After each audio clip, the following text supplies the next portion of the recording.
عملی نیکی میں اصل شے ہے ہمدردی، ہمدردی میں مال خرچ کرنا، اور اس کے لیے ستون ہے زکوٰۃ۔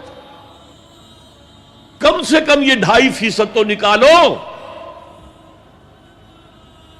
بوتل کا کارک تو کھل جائے، پھر اور بھی دو، اور بھی دو، اور بھی دو۔ یہ تو obligatory ہے، یہ تو فرض ہے، یہ تو لازم ہے۔ لیکن مقصد کیا ہے؟ اس کو جو سمجھ لیا بس یہی زکوٰۃ ہی ہمارے ذمے میں ہے، وہ بڑے مغالطے میں۔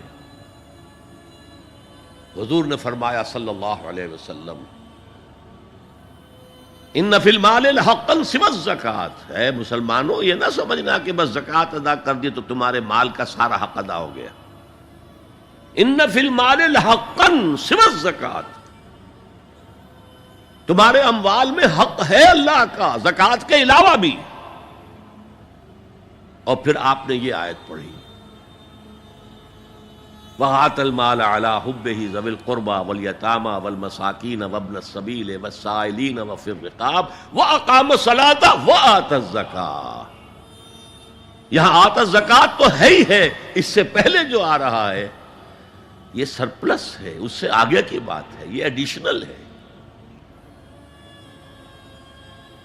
اسی لیے جب انفقوا انفقوا انفقوا انفقوا انفقوا کی جو تکرار ہوتی ہے قرآن مجید میں، تو ایک جگہ پھر سوال کیا صحابہ نے، کتنا خرچ کریں حضور؟ فرمایا قل العفو، کہہ دو جو بھی ضرورت سے زائد دے ڈالو، don't accumulate, don't retain any thing.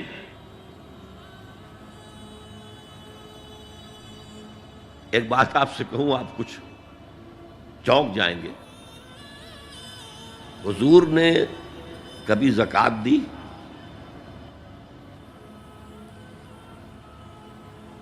کبھی نصاب کے بقدر پیسہ آپ کے پاس جمع ہوا کہ آپ پر زکوٰۃ واجب ہوتی؟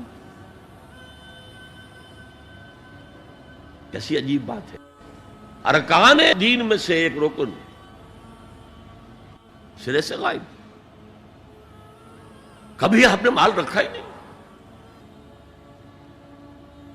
حضور کا اسوہ ہم جانتے ہیں، مسواک کر لی ہے، پانچے جو ہیں ٹخنے سے اوپر کر لیے ہیں، یہ اسوہ ہے؟ ہاں ہے، یہ بھی ہے، ٹھیک ہے، سنت ہے، اسوہ تو یہ ہے۔ اور صرف آپ کا نہیں، جنہیں ہم کہتے ہیں فقراء صحابہ،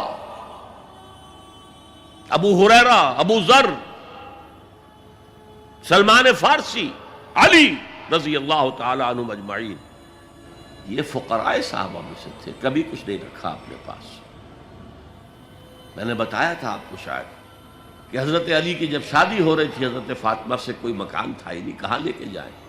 ایک انصاری نے ایک حجرہ دیا ہے اپنے مکان کا، اس میں حضرت فاطمہ ودا ہو کر گئی۔ He didn't have any home۔ ابو ذر وہ تو دوسری انتہا کو چلے گئے تھے۔ قانون یہی ہے، حلال سے کماؤ، اگر ایک حد سے آگے بڑھ جائے تو زکوٰۃ دے دو، باقی تمہارے اختیار میں ہے، دینا چاہو دو، نہ دینا چاہو رکھو اپنے پاس۔ قانون اس سے زیادہ آپ کو پابند نہیں کرے گا۔ کبھی بھی آپ نے جبر نہیں کیا، ایمرجنسی میں بھی جبر نہیں کیا۔ ایک واقعہ آتا ہے کہ حضور کو کئی وقت کا فاقہ تھا،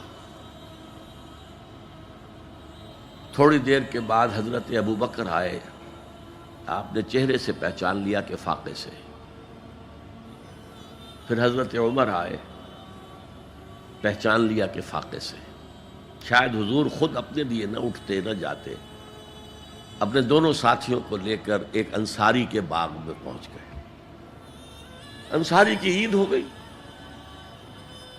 فوراً لا کر اس نے کچھ کھجوریں، کچھ انگوروں کے گوشے رکھے۔ اس کے بعد وہ دوڑا چھری لے کر کسی جانور کو ذبح کرنے کے لیے۔ یہ ساری تفصیلیں میں کیا بتا رہا ہوں؟ مال یہ نہیں تھا کہ مدینے میں سبھی فاقے سے تھے، موجود تھے جن کے پاس مال تھا، لیکن جبراً آپ نے کسی سے کچھ نہیں لیا۔ جب وہ چھری لے کر چلا، فرمایا دیکھنا کسی دودھ والے جانور کو نہ ذبح کرنا۔ بہرحال کچھ دیر کے بعد وہ گوشت پکا کر لایا، روٹیاں رکھیں. اس کے بعد حضور نے ایک روٹی پر چند بوٹیاں رکھ کر کہا یہ عائشہ کو دے آؤ، اسے بھی کئی وقت کا فاقہ ہے. اور پھر حضرت عمر کی طرف رخ کر کے کہا عمر یہ ہیں وہ نعمتیں جس کا حساب دینا پڑے گا اللہ کے ہاں. وَأَمَّا بِنِعْمَةِ رَبِّكَ فَحَدِّثْ، اور یہ جو فرمایا گیا الہاکم التکاثر میں نعمتوں کا حساب لیا جائے. وَلَتُسْأَلُنَّ يَوْمَئِذٍ عَنِ النَّعِيمِ، فرمایا یہ نعمتیں ہیں. تو یہ ہے اصل میں انفاق کا معاملہ.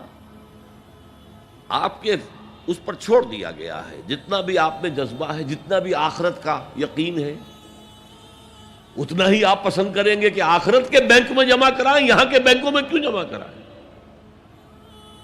یہاں کتنا دے دیں گے آپ کو؟ 10%، 20%. وہاں 700% ملتا ہے. 700% نہیں، 7,000، 700 گنا. Why to keep it in these banks؟ حضرت مسیح کا جو پہاڑی کا واس بہت مشہور ہے، سرمن آف دا ماؤنٹ، بڑے پیارے الفاظ ہیں. میں آپ سے اپنا تاثر عرض کیے بغیر نہیں رہ سکتا. جہاں تک مواعظ کا تعلق ہے، جو حضرت مسیح کے مواعظ آئے ہیں ان سے اونچے واعظ کوئی ممکن نہیں. اسی میں یہ جملہ بھی ہے، دیکھو اپنا مال زمین پر جمع نہ کرو. جہاں چوری بھی ہوتی ہے ڈاکہ بھی پڑتا ہے، کیڑا بھی خراب کرتا ہے. آسمان پر جمع کرو جہاں نہ چوری کا اندیشہ، نہ ڈاکے کا خوف، نہ کیڑا خراب کر سکے. اس لیے کہ میں تم سے سچ کہتا ہوں کہ جہاں تمہارا مال ہوگا وہیں تمہارا دل ہوگا. مال یہاں ہوگا تو دل اٹکا ہوا ہوگا، اور فرشتے اس طرح گھسیٹ کر کھینچیں گے آپ کی جان کو جیسے کہ سیخ پر سے کباب کھینچا جاتا ہے. اور اگر دل وہاں لگا ہوا ہے جس کے لاکھوں کروڑوں ڈالر سوئس بینکس میں جمع ہیں، اسے کہا جائے نکل جاؤ پاکستان سے، اسے کوئی تکلیف ہوگی؟ نکل جاؤ فلاں ملک سے، ملک بدل کرتے تمہیں کیا تکلیف؟ میرے بینک کے اندر پیسے ہیں. البتہ جس کا باہر کچھ نہ ہو اسے اگر یہ دی جائے سزا تو اس کی تو جان پر بن جائے گی. تو یہ ہے انفاق کا معاملہ. اس میں یہ دو جو ہے، ایک قانونی سطح ہے. قانونی سطح یہ کہ حلال ذریعہ حرام نہ ہو، سود نہ ہو، جوا نہ ہو، فحاشی کو ذریعہ نہ بنایا جائے، منشیات کو ذریعہ نہ بنایا جائے کمائی کا.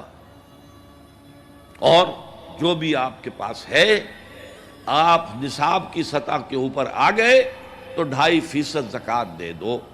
قانون اس سے آگے آپ سے مطالبہ نہیں کرے گا. اگرچہ فقہاء نے یہ فتویٰ دیا ہے کہ اگر کسی وقت جو فقراء ہیں ان کی ضرورتیں زکوٰۃ سے پوری نہ ہو سکیں تو اس وقت کا امام، اس وقت کا خلیفہ، وہ زبردستی بھی امراء کے مال میں سے مزید لے سکتا ہے زکوٰۃ کے علاوہ. لیکن کمال یہ ہے محمد رسول اللہ صلی اللہ علیہ وسلم کا کہ نہایت جان اصل تحریک جو تھی، انقلابی تحریک، اس میں بھی کبھی آپ نے جبر سے کام نہیں لیا. یہ آپ کے چوائس پر ہے. البتہ ایک معیار مقرر کر دیا، جیسے حضرت ابو بکر غزوہ تبوک کے موقع پر سب کچھ لے آئے تھے گھر میں جھاڑو پھینک کر. عام حالات میں یہ نہیں. ایک شخص آئے، صحابی انصاری، میں اپنا سب کچھ اللہ کی راہ میں دینا چاہتا ہوں. فرمایا نہیں، تم چاہتے ہو کہ اپنے ورثاء کو قریب اور فقیر بنا کر جاؤ؟ اس نے کہا اچھا میں آدھا نہیں، آدھا بھی بہت ہے. فرمایا تہائی دیتا ہوں. فرمایا ہاں تہائی کافی ہے. وَالثُلُثُ کثیر، اور ثلث بھی بہت ہے. اور یہی قانون ہے وراثت کا. آپ ثلث سے زیادہ، 1/3 سے زیادہ کی وصیت نہیں کر سکتے. 2/3 مال جو ہے کم سے کم وہ صرف قانون وراثت کے مطابق تقسیم ہو، اور کسی وارث کے لیے وصیت نہیں کر سکتے. ایک بیٹے کو اس کا حصہ بھی مل جائے اور پھر مزید جو ہے وصیت نہیں. وارث کے لیے لا وصیت لوارث. تو یہ ہے زکوٰۃ، در حقیقت اس جذبہ انفاق کو سپورٹ دینے والی شے. کم سے کم یہ تو دو. بوتل کا کارک کھل جائے گا تو مزید بھی نکل آئے گا اس میں سے. وآت المال على حبه ذوي القربى واليتامى والمساكين وابن السبيل والسائلين وفي الرقاب وأقام الصلاة وآتى الزكاة.